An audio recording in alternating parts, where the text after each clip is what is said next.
Hello दोस्तों, good morning. स्वागत है एक बार फिर से आप सभी का एमजेटी एजुकेशन में। दोस्तों आज है 10 जुलाई और आज की वीडियो में हम लोग बात करेंगे 10 जुलाई 2024 के most important daily current affair के क्वेश्चंस के बारे में। पूरी वीडियो ध्यान से देखिएगा, पूरी वीडियो डिटेल में आपको समझाई गई है। अगर वीडियो पसंद आए तो इसे लाइक, शेयर और चैनल को सब्सक्राइब जरूर करना। चलिए बात करते हैं लास्ट डे के क्वेश्चंस की। सबसे पहले रिवीजन जरूरी है। कल का जो भी हम लोगों ने पढ़ा था 1 मिनट में रिवाइज करेंगे, फिर आज की तरफ बढ़ेंगे। कल हम लोगों ने पढ़ा था कि महाराष्ट्र को सर्वश्रेष्ठ किस राज्य का अवार्ड मिला है।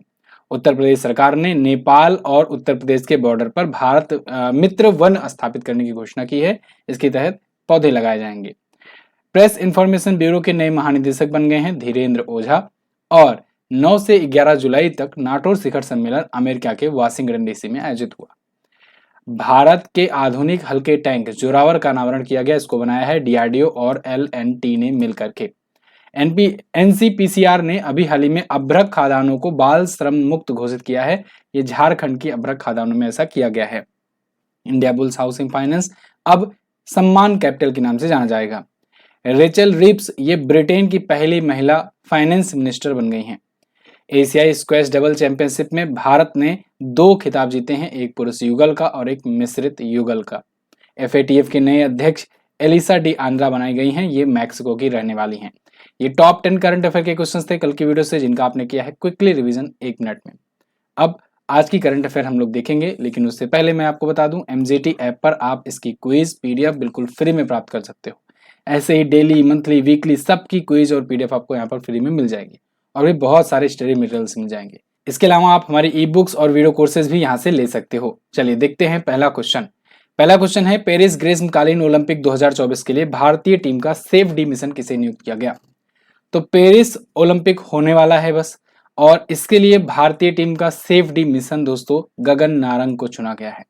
ध्यान रहे, गगन नारंग अब सेफ डी मिशन होंगे। पहले मैरी कॉम थी, अनाउंस की गई थी, लेकिन अब इनकी जगह पर ये आएंगे। तो अब मैरी कॉम नहीं रहेंगी safe D mission Paris Olympic के लिए, ठीक है ना। मार्च में मैरी कॉम का नाम अनाउंस किया गया था। अचंता शरत कमल और पीवी सिंधु ये दोनों होंगे फ्लैग वियरर, ध्वजवाहक जिसे कहते हैं, फ्लैग वियरर होंगे। अभी तक अचंता शरत कमल को घोषित किया गया था और अब पीवी सिंधु भी अनाउंस कर दी गई हैं। तो ये कुछ अपडेट है पेरिस ओलंपिक को लेकर, इसको ध्यान रखिएगा। तो अब मैरी कॉम की जगह गगन नारंग होंगे सेफ्टी मिशन, ठीक है।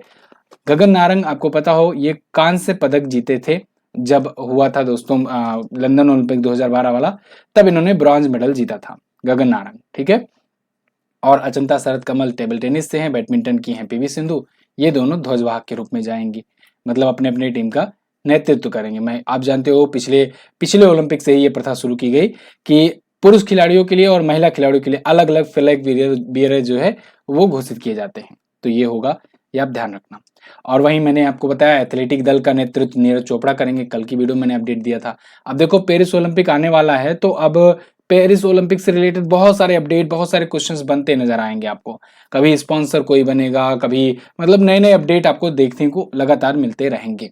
तो आप एक काम कीजिए, शुरू कर दीजिए इसको भी लिखना। एक पेरिस ओलंपिक के नाम से पेज बनाइए अपनी कॉपी में, नोट्स में एक पेरिस ओलंपिक के नाम से नोट्स बनाइए, पेज बनाइए, और उस पेज में जो जो भी ऐसी अपडेट्स आए उनको ऐड ऑन करते चलिए।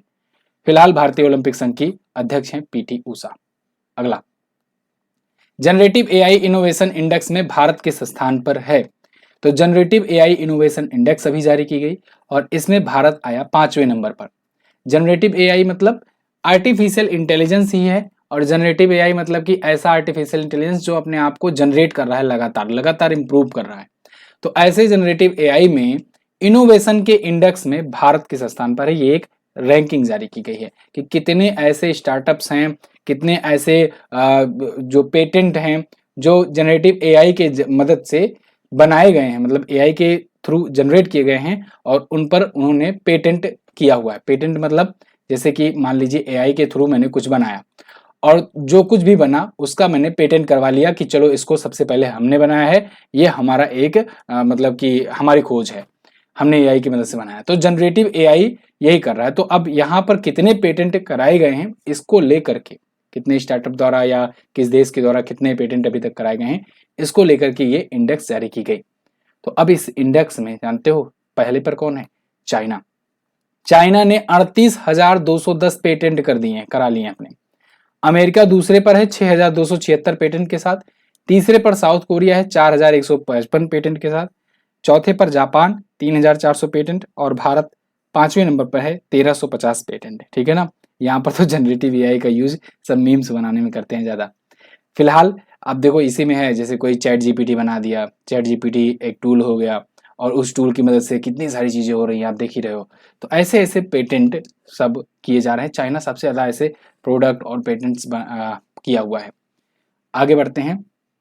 यहाँ पर आप कुछ और इंडेक्स देख सकते हो जहां पर इंडेक्स इंडिया की रैंक बताई गई है। जैसे IMF एआई तैयारी सूचकांक में हम लोग 72वें स्थान पर हैं।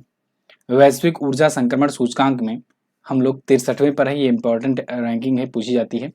पर्यावरण प्रदर्शन सूचकांक में इस बार थोड़ा सुधार हुआ है, 176वें पर है। पिछली बार लास्ट में थे सबसे। वैश्विक शांति सूचकांक में अब हम लोग 116वें पर आ गए हैं, पिछली बार 126वें पर थे। ग्लोबल जेंडर गैप में 129वें पर है। यात्रा और पर्यटन विकास सूचकांक में 39वें पर हैं।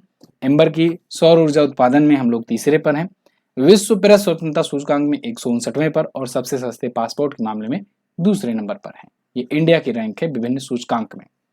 अगला, हाल ही में प्रधानमंत्री मोदी को कहां पर गार्ड ऑफ ऑनर से सम्मानित किया गया? तो पीएम मोदी जी को अभी हाल ही में रूस में गार्ड ऑफ ऑनर से सम्मानित किया गया। इनका भव्य स्वागत किया गया। पीएम मोदी दोस्तों रसिया विजिट पर हैं। मैंने आपको कल की वीडियो में भी अपडेट किया था कि प्रधानमंत्री मोदी जी मॉस्को गए हुए हैं और वहां पर एक्चुअली में अभी 22वां भारत रूस वार्षिक शिखर सम्मेलन हो रहा है और इसके लिए मॉस्को में गए हुए हैं पीएम मोदी। तो वहां पर इनको गार्ड ऑफ ऑनर से सम्मानित किया गया। मतलब एक प्रकार का सम्मान होता है, वेलकम करने का तरीका होता है। तो यहाँ पर ये पहुंचे।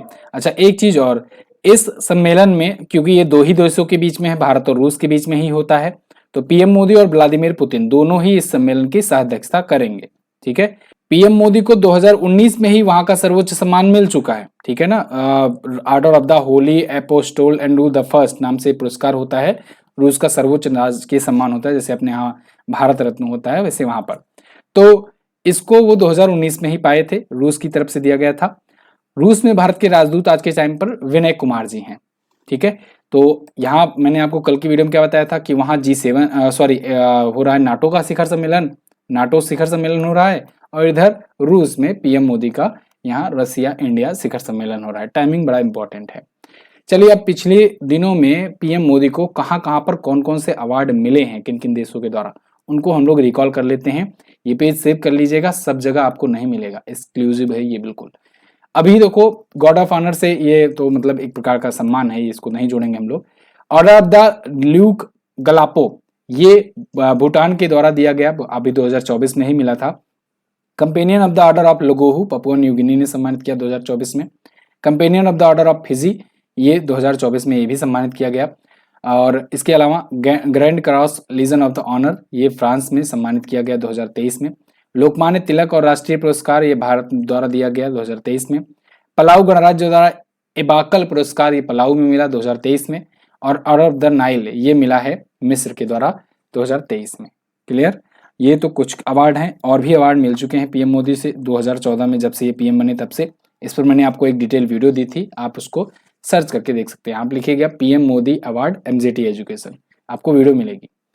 अगला क्वेश्चन, जुलाई 2024 में टाटा पावर ने किस राज्य में घर घर सोलर टाटा पावर के संग अभियान शुरू किया? तो दोस्तों टाटा पावर ने अभी हाल ही में उत्तर प्रदेश में एक अभियान शुरू किया है, घर घर सोलर टाटा पावर के संग। ये एक कैंपेन है बेसिकली सोलर एनर्जी को बढ़ावा देने के लिए, रूफ टॉप सोलर एनर्जी को बढ़ावा देने के लिए।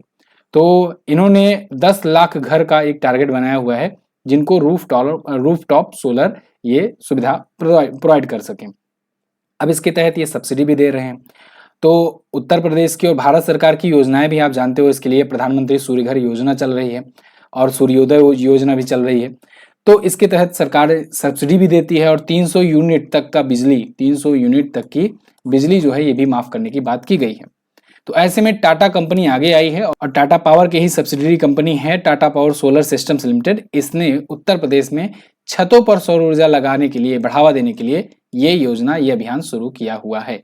तो वाराणसी से ये अभी शुरू किया गया है। क्लियर। टाटा पावर के CEO हैं प्रवीर सिन्हा। तो यहाँ ध्यान रहे, योजना तो उत्तर प्रदेश सरकार और भारत सरकार की है। उत्तर प्रदेश सरकार और भारत सरकार दोनों चाहती है कि रूफ टॉप ज्यादा से ज्यादा लगाया जाए, लेकिन टाटा पावर सोलर सिस्टम जो है ये अभियान लेकर आई है, तो इसका मतलब ये नहीं कि इसमें गवर्नमेंट इन्वॉल्व है, ये अपना अभियान खुद का है, प्राइवेट अभियान है इनका, जिससे इनका जो है सिस्टम्स लोग लगवाएं, ठीक है ना। तो ये बात ध्यान रखिएगा, इसको कोई सरकार की योजना से मत लिंक करिएगा। उत्तर प्रदेश के बारे में कल भी हम लोगों ने डिस्कस किया था इन सभी पॉइंट्स के बारे में, तो आज हम लोग आगे बढ़ेंगे। देखो रेगुलर बने रहोगे तो आपको सारी चीजें मिलेंगी अच्छे तरीके से, ठीक है ना। रोज रोज वही चीजें करने से थोड़ा सा बोरिंग हो जाता है। आगे 13 जुलाई 2024 को नई दिल्ली में ग्लोबल स्टार्टअप समिट का कौन सा संस्करण आयोजित किया जाएगा? तो 13 जुलाई को नई दिल्ली में दोस्तों होने जा रहा है ग्लोबल स्टार्टअप समिट का 7वां संस्करण। तो 7वां ग्लोबल स्टार्टअप समिट आयोजित होने जा रहा है और इसमें स्टार्टअप्स को बढ़ावा देने के लिए तरह तरह की चीजें की जाएंगी और मीटिंग्स होंगी, बहुत सारे लोग आएंगे। 13 जुलाई से शुरू हो रहा है, 7वां संस्करण होगा दिल्ली एनसीआर में। Asia proptech forum, health tech summit, Bharat technology conclave, international D2C conclave, इन सब का आयोजन इसी में किया जाएगा। क्लियर, जिससे हर सेक्टर में स्टार्टअप्स को बढ़ावा दिया जा सके। अगला यहाँ पर कुछ और आयोजन और सम्मेलन है, इनका आज रिवीजन करते हैं। तो अभी देखो बहुत बड़ी बड़ी समिट हुई हैं, जैसे अभी नाटो समिट हुई वाशिंगटन DC में, SCO का शिखर सम्मेलन अस्ताना कजाकिस्तान में हुआ, पीएम मोदी इसमें नहीं गए थे, ये ध्यान रखना। ग्लोबल AI इंडिया शिखर सम्मेलन नई दिल्ली में हुआ। अंतर्राष्ट्रीय डेयरी फेडरेशन एशिया पैसिफिक सम्मेलन कोच्चि में हुआ। अंतरिक्ष के योग, ठीक है, योगा फॉर स्पेस, ये बेंगलुरु में हुआ। अंतर्राष्ट्रीय श्रम सम्मेलन जिनेवा में हुआ। बान जलवायु सम्मेलन जर्मनी में हुआ। यूक्रेन के लिए अंतर्राष्ट्रीय शांति सम्मेलन स्विट्जरलैंड में हुआ। और अभी देखो G7 समिट कहाँ हुआ था? G7 समिट हुआ था इटली में, ये इसमें नहीं पड़ा है, चलिए ऐड करवा दूंगा। G20 कहाँ हुआ था? G20 2023 वाला हुआ था दोस्तों, कहाँ पर? भारत में हुआ था। और 2024 वाला कहाँ पर होगा? ब्राजील में होगा, ये भी ध्यान रखना, 2024 वाला होगा ब्राजील में। आगे 2024 एशियाई बिलियर्ड्स चैंपियनशिप का खिताब किसने जीता है? तो एशियाई बिलियर्ड्स चैंपियनशिप का खिताब जीत लिया है दोस्तों ध्रुव सितवाला ने। ध्रुव सितवाला ने जानते हो किसको हराया? इन्होंने हराया द लीजेंड पंकज आडवाणी को। ध्रुव सितवाला एशियाई बिलियर्ड्स चैंपियनशिप जीते हैं और अनुपमा जो है अनुपमा रामचंद्रन, इन्होंने एशियान स्नूकर चैंपियनशिप जीता हुआ है, ठीक है। तो बिलियर्ड्स और स्नूकर के चैंपियनशिप ये हुए हैं अभी। पंकज आडवाणी को इन्होंने हराया है। रियाद सऊदी अरब में आयोजित किया गया था एशियाई बिलियर्ड्स खेल प्रसंघ के द्वारा। तो ये सितवाला जो है, ध्रुव सितवाला, इनका तीसरा ये एशियाई बिलियर्ड चैंपियनशिप है। इससे पहले 2015 2016 में भी जीते थे, अब 2024 में जीते हुए हैं। अगला, अच्छा एक चीज पूछा जाता है आपसे, क्यू शब्द का संबंध किससे है?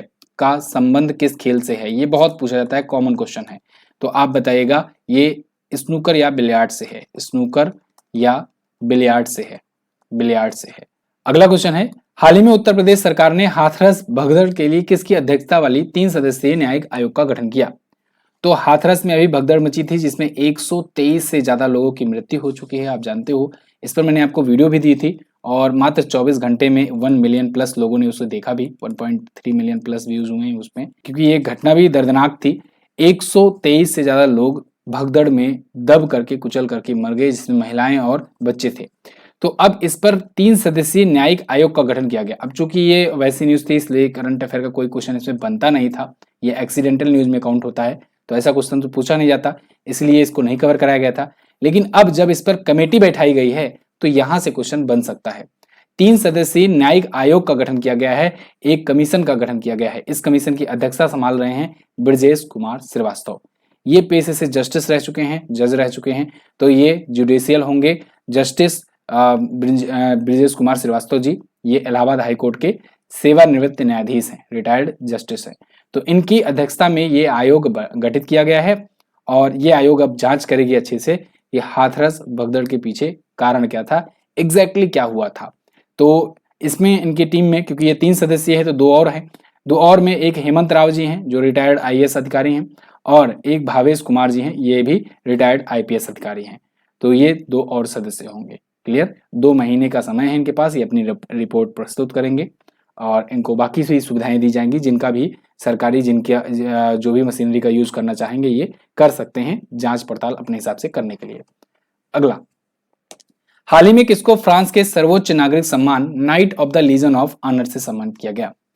तो फ्रांस के सर्वोच्च नागरिक सम्मान knight of the legion of honour से अभी हाल ही में सम्मानित किया गया है रोशनी नादर मल्होत्रा को।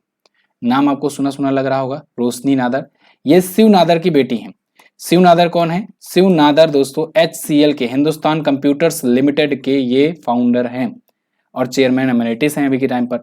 तो इनकी जो बेटी हैं रोशनी नादर मल्होत्रा, ये वर्तमान में HCL टेक को देखती हैं, इसकी चेयरपर्सन है। तो इनका व्यापार फ्रांस में भी है, अच्छा खासा फ्रांस की गवर्नमेंट को भी इन्होंने मुनाफा कमा कर दिया है, प्रॉफिट दिया है, वहां का उनको सुविधा भी दी है। तो ऐसे में फ्रांस के सर्वोच्च नागरिक सम्मान से इनको सम्मानित किया गया, knight of the legion of honour से। ये है रोशनी नादर मल्होत्रा। क्लियर है ना? तो HCL टेक इंडिया की कंपनी है, इंडिया में स्थापित हुई थी 1976 में, नोएडा में इसका हेडक्वार्टर है और शिव नादर इसके संस्थापक है।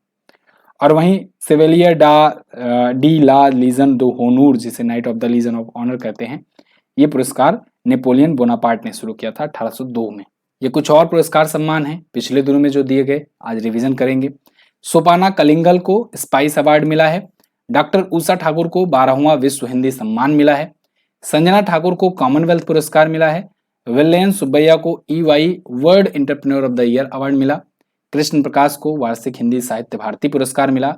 विराट कोहली दोस्तों ODI player of the year 2023 चुने गए ICC के। Bruhat Soma Scripps national spelling bee का अवार्ड जीते अमेरिका में। Major Radhika Sen UN military gender advocate of the year का अवार्ड पाई हैं। अगला है, हाल ही में किसके द्वारा लाइफ स्टाइल फॉर सस्टेनेबिलिटी अभियान का शुभारंभ किया गया? तो दोस्तों अभी हाल ही में राष्ट्रपति द्रौपदी मुर्मू जी के द्वारा लाइफ स्टाइल फॉर सस्टेनेबिलिटी अभियान का शुभारंभ किया गया। ये लाइफ स्टाइल फॉर सस्टेनेबिलिटी अभियान जो है 8 जुलाई को ब्रह्म कुमारी संस्थान में किया गया, भुवनेश्वर में। ब्रह्म कुमारी संस्थान दोस्तों एक बहुत पुराना एक ऑर्गेनाइजेशन है। इसकी स्थापना 1937 में हुई थी और ये भारत ही नहीं बल्कि 110 देशों में ये फैला हुआ है ब्रह्म कुमारीज। तो ब्रह्म कुमारीज का ही एक यहाँ पर सेंटर का उद्घाटन करने गई थी एक्चुअली में, ओडिशा में भुवनेश्वर के पास हरिदमदा गांव है, वहां पर ब्रह्म कुमारीज का दिव्य रिट्रीट सेंटर का उद्घाटन किया राष्ट्रपति मुर्मू जी ने और फिर वहीं पर स्थायित्व के लिए जीवन शैली अभियान शुरू किया इन्होंने। क्लियर? चलिए आगे। हाल ही में किसको होम्योपैथिक में उत्कृष्ट कार्य के लिए उत्कृष्टता पुरस्कार दिया गया? तो होम्योपैथी में उत्कृष्ट कार्य के लिए उत्कृष्टता पुरस्कार दिया गया दोस्तों किसे? डॉक्टर अर्पित चोपड़ा को।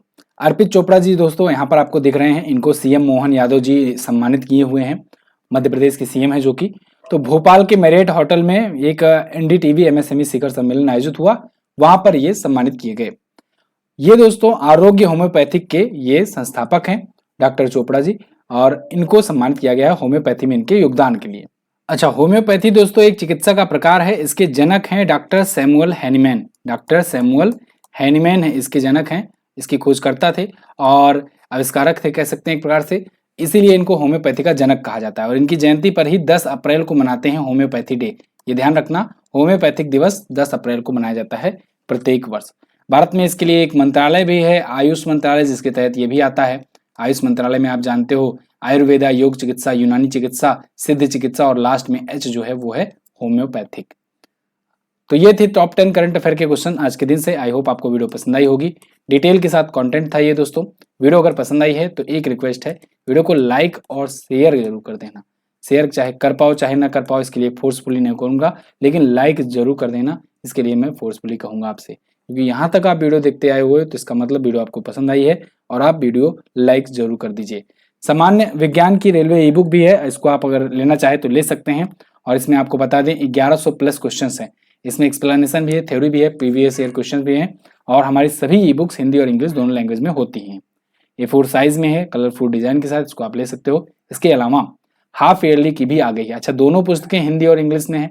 हाफ ईयरली वाली जो आई है इसमें 2100 प्लस करंट अफेयर के क्वेश्चन हैं और इस बार तो और भी खास है क्योंकि इस बार स्टेट स्पेशल स्टैटिक जीके भी आपके लिए ऐड कर दिया गया है और जो मंत्रालय वगैरह है, नए कैबिनेट कमीशन गठन है और इसके अलावा लोकसभा का जो चुनाव है, ये कुछ स्पेशल तरीके से ऐड किया गया है। तो करंट अफेयर के साथ साथ आपको बहुत सारी स्टैटिक जानकारी भी मिलने वाली है। इस ई बुक को भी आप ले सकते हो इस नंबर पर व्हाट्सएप करके। ठीक है, चलिए अब बात करते हैं लास्ट डे के क्वेश्चन की। लास्ट डे मैंने आपसे क्वेश्चन पूछा था, शांति के क्षेत्र में दिया जाने वाला सबसे बड़ा वीरता पुरस्कार कौन सा है? तो ये है अशोक चक्र।